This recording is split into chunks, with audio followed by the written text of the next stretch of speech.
మాత్రము తెల్లని చెరుకులు నా యొక్క కొత్త తృప్తికై కానీ చెప్పాలా? చెప్పండి. తెల్లని చెరుకులు ఏ విధంగా చెప్పండి.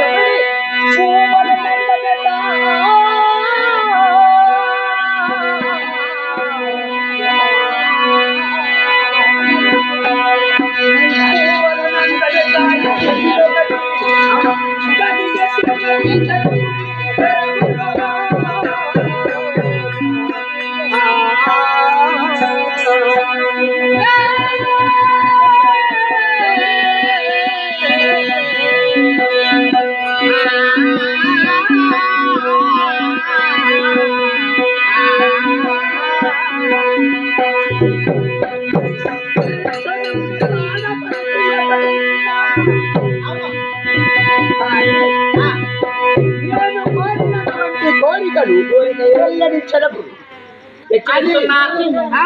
తెచ్చిస్తున్నాను స్వామి. వెళ్ళి వాటిని వెతకి వాటిని చూచి ఒకే అర్థము చేత కరగవలసిన ఒక చేత కొట్టవలను, ఒక చేత కొట్టాలని. అవును. ఎందుకనగా కుడి చేత దానం చేస్తే ఎడమ చేతికి ఏర్పడుతుంది. అది ఎడమ చేత ముట్టకూడదు. నిజము స్వామి. కుడి దానం చేస్తున్నావు కదా, కుడి చేతనే దానం చేయాలా.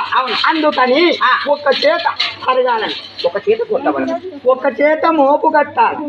ఒక చేత మోపు కట్టవలను, ఒక్క చేత మోపు కట్టి దాన్ని ఎత్తుకొని 10 సెంటల చేత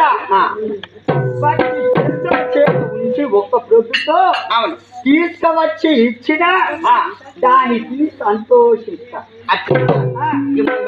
స్వామిగా పోయి వస్తున్నాను.